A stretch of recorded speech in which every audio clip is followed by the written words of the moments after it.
Hello, good day to all the Filipino people here in the Philippines and to all the Filipino people outside the country. I read, I heard, and I seen the political situation in our country.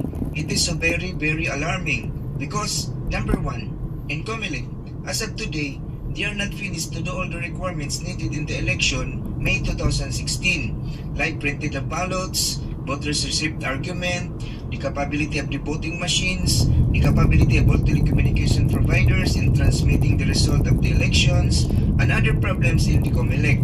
Number two, in political groups, majority of all the provinces in our country have private armies, have political dynasties, killing political enemies, and other election-related violence. The political groups also wasting their millions of money in campaigning their political candidates in all over provinces, cities, municipalities every day, which also that money come from the government when they are in the position. Number three, the budget in the elections. Millions of money from the government are wasted. Budget to the COMELEC to take charge in the election, budget to the teachers assisting in the election, budget to the policemen and soldiers in keeping peace and order in the election, and budget to the overseas absentee voting for OFW to vote. Because the situation is always like this, it is better to change the election process we have today. In coming 2019, no election 2019, I have a proposed bill to pass in the Congress to become a law. A People's Reform Law Series of 2016. It is stated, no election 2019. Change the election process. Raffle drew the name of all the candidates from Barangay Kagawad up to the highest position, which is the President.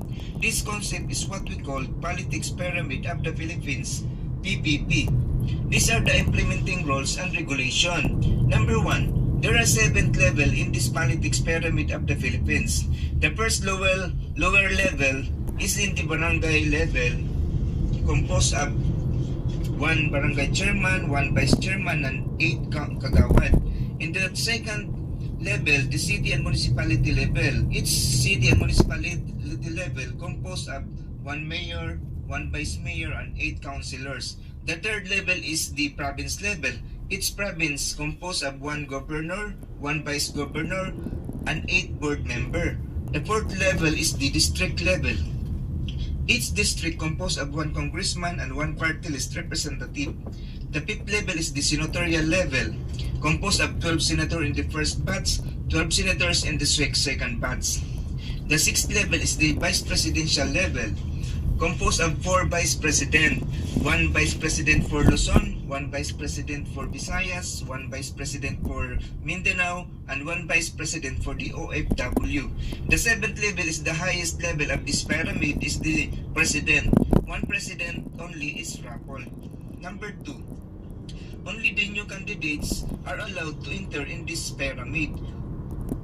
In the barangay level only are allowed to enter the new candidates. In the city and municipality, in the province level, in the district level, senatorial level, vice presidential level, and presidential level are all the incumbent.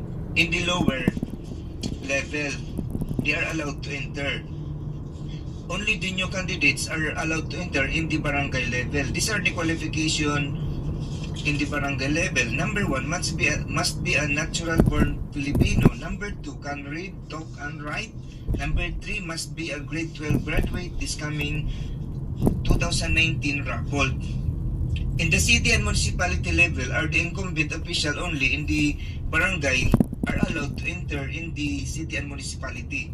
All the barangays in a city, example, there are 40 barangays in a city or in municipality, they are only allowed to raffle as an official in the city or in municipality. In a province level also, only the incumbent official in the city or in municipality level. Example, there are 35 cities and municipalities in the province, so they are only allowed to raffle the incumbent official in the city or in municipality to proceed to the province level. In a district level also, only the incumbent official in the province. Example, there are 3 or 1 province only in the district, so all the incumbent official in the province are allowed to raffle in the district level. In the senatorial level also, all the incumbent official in a district level are allowed to raffle only in the senatorial level. In the vice presidential level, the qualified only to raffle are the senators in the 6 year terms. In the senatorial level, the 12 senators are allowed only to raffle in the vice presidential level. In the presidential level, the highest level is the incumbent vice president only are allowed to raffle to become a president. There are 4 vice president are incumbent, they are only allowed to raffle to become a president. Number 9, in the barangay level, how to raffle this process of politics pyramid of the Philippines.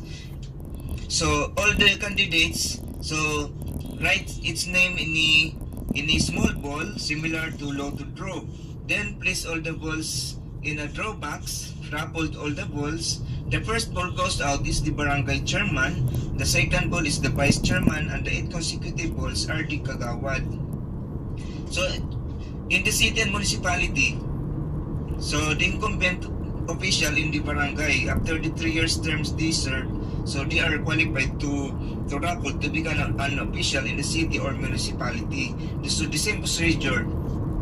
So all the incumbent barangay official, the name put in write in a small ball, then put in a draw box, then raffled all the balls. Then the first ball goes out is the mayor, the second ball is the vice mayor, and the 8 consecutive balls are the councilors. So in the province level also, so the incumbent city official and the municipality officials are only allowed to raffle in the province level. So the same procedure. The first ball goes out is the governor, the second ball goes out is the vice governor, and the 8 consecutive balls are the board member. So in a district level also, so only the incumbent official in the province are allowed to raffle in a district level. So example, there are 2 provinces or 1 province only in a district. So all the incumbent official in the province are allowed to raffle in a district level. So the same procedure, the first ball goes out is the congressman, and the second ball is the party list representative. And the 5th level is the senatorial level, so only the incumbent official in the district are allowed to raffle in the senatorial level. All the congressmen and all the party list representative in our country are allowed only to raffle in the senatorial level. So the same procedure. The first ball goes out is the first senators, up to 12 senators are raffled. Then in the vice presidential, only the incumbent senators, the 12 senators, when they are finished in 6 years terms, are allowed only to raffle to become a vice president. There are 4 vice president to be raffled. The first ball goes out is the vice president for Luzon. The second ball goes out is the vice president for Visayas. The third ball goes out is the vice president for Mindanao. And the fourth ball goes out is the vice president for the OFW. Then in the highest position, which is the president, so all the 4 vice president are the incumbent, are the qualified only to raffle to become a president. 1 president only is raffled. So these are the advantages and benefits in this politics pyramid of the Philippines when we use this in this coming 2019. So number 1, we can save millions of money. So there are so many millions of money in the government are wasted. So because they provide on the election, in the COMELEC to take charge in the election, they provide millions of money to the teachers in assisting in the elections, they provide millions of money to the policemen and soldiers in keeping peace and order in the election, and they provide millions of money to the overseas absentee voting in voting the OFW. So if there is no more election, no need to give millions of money in the COMELEC. So number 2, we can save lives. So there are so many lives are wasted.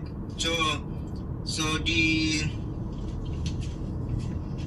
killing of political enemies. So because of we have in political groups, we are subdivided. The Filipino people are subdivided into different groups of politics.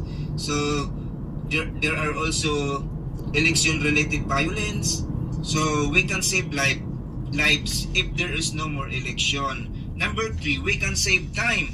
So 5 seconds only, we can now already our new government official in its level, from barangay level up to presidential level. No need for giving time for election period, no need for campaigning all the candidates, because all the qualified only to raffle in this its level are only the qualified to raffle. 5 seconds only, we already are new government official. So we can save time. So number 4, we can sure no vote buying because there is no more election. Number 5, we can sure no election fraud because we can raffle only the qualified candidates to raffle from barangay level up to the presidential level. Number 6, we can preserve the cleanliness of our surrounding. So no need for election paraphernalia used by the political groups. They provide the election materials for campaigning their candidates in all over the country. So we can say we can preserve the cleanliness of our surrounding if there is no more election. So number 7, we can maintain our government officials more experience, more knowledge, more familiarity in handling the position, because before he become a president in our country, he served first in the barangay level. Then in 3 years, he proceeded to the city or municipality level as an official also. In 3 years, he served to the province level as an official also. Then in 3 years, he proceeded to district level as a congressman or party list representative. After 3 years, he proceeded to senatorial levels, being a senator in 6 years. Then after 6 years, he proceeded to vice presidential level as a vice president, either in Luzon, either in Visayas, either in Mindanao, or either vice president in the OFW. Before he became a president, he served in the government 24 years from barangay level up to the vice presidential level. Before he became a president, he is more experienced in managing the government. Then more knowledge, more familiarity to the position, being a government official. So those are the advantages and benefits if we use this politics experiment of the Philippines, PPP. So thank you very much, and we're proud to be a Filipino. The future of our country depends on us.